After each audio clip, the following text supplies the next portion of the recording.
Impulsa Empresa, la plataforma digital del Santander con contenidos exclusivos para autónomos y pymes, te presenta este podcast. Genios de las finanzas. Su fondo Elliott Management gestiona más de 70.000 millones de dólares en activos. Es un inversor temido tanto por los estados, a los que ha ganado pleitos millonarios, como por los equipos directivos de las empresas, a los que fuerza a cambiar su estrategia de negocio.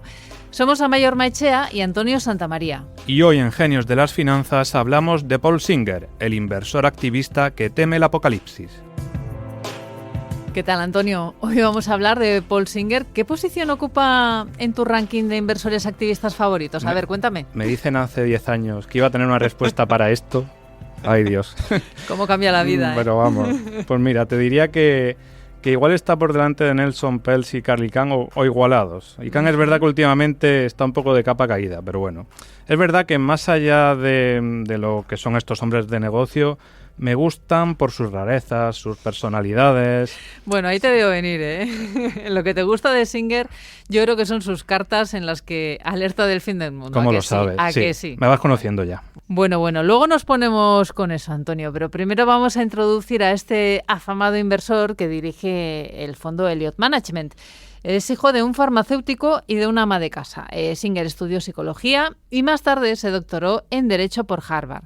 Trabajó durante 3 años en la división inmobiliaria de un banco de inversión hasta que en 1977 recaudó 1,3 millones de dólares de familia y amigos para fundar Elliott. Otro que tiene amigos y familia muy generosos. Eso te iba a decir. Estaba yo haciendo cálculos en este momento y a mí no me da. Ay, Dios. En los primeros años se especializó en operaciones con bonos convertibles para luego centrarse en litigios sobre deuda soberana.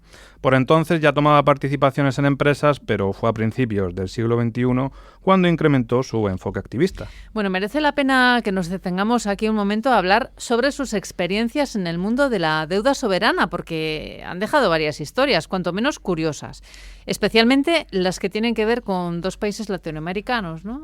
Correcto. En el año 2000 impidió que Perú recibiera un avión que había comprado a Rusia hasta que el gobierno de Alberto Fujimori le abonó 58 millones de dólares. Y 2 décadas más tarde consiguió que un tribunal de Ghana ordenara retener Libertad, un buque de la Armada Argentina, durante 77 días.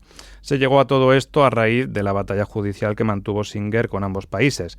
Básicamente, él y su fondo se dedicaban a comprar bonos soberanos a precio de saldo y luego exigían el pago íntegro de estos, algo que logró con ambos países, además de llevarse unos cuantiosos intereses de demora. Bueno, a pesar de que estas operaciones pues le ocasionaron duras críticas, él considera que hacen justicia con el recuerdo que quiere dejar en el mercado, el de alguien que, según sus palabras, protegió el capital de mucha gente durante mucho tiempo, fue constante y de fiar. Bueno, sin entrar a valorar estas operaciones en concreto, es un hecho que los clientes de Elliott pueden estar satisfechos con la evolución de un hedge fund que a través de la inversión activista y en grandes cotizadas y la compra de deuda de países en dificultades ha logrado gestionar 73.000 millones de dólares en activos. Bueno, sus métodos es verdad que no son los más amistosos del mundo.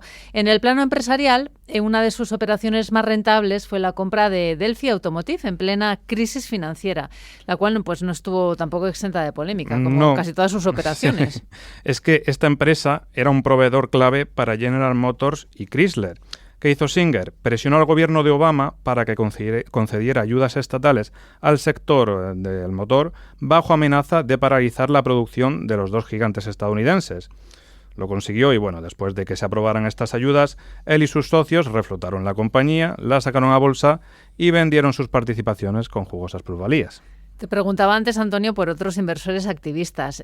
Bueno, es cierto que Singer prefiere tener un perfil menos mediático que otros colegas como Icahn o Peltz, que son más conocidos. Sí, sí. Él suele estar centrado en su trabajo, ganar dinero y luego darle una parte al Partido Republicano, del que es donante histórico, y a organizaciones pro-israelíes. Bueno, y también, por lo que hemos comentado antes, le gusta alertar sobre el fin del mundo, ¿no? Y eso es. Por fin me vas a dejar meter este apunte. Sí, mete la cuña.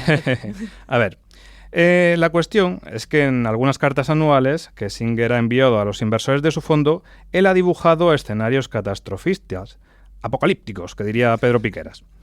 Por ejemplo, En 2014 alertó de que más que una guerra nuclear o el choque de un asteroide, él verdaderamente lo que temía es que un pulso electromagnético destruyera el mundo.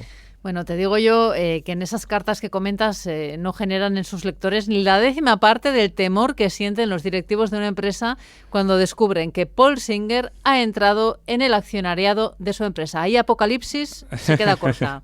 Decía yo antes que es donante del Partido Republicano, pues fíjate que ni la afinidad ideológica que mantiene con la familia Bush, salvo a Jonathan Bush, primo de George Bush hijo. Este era CEO de Athena Health, una empresa tecnológica especializada en el sector sanitario, y cuando vio que Singer había desembarcado en el accionariado del grupo, pues supo que sus días estaban contados. Y así fue, en menos de un año le habían enseñado la puerta de salida.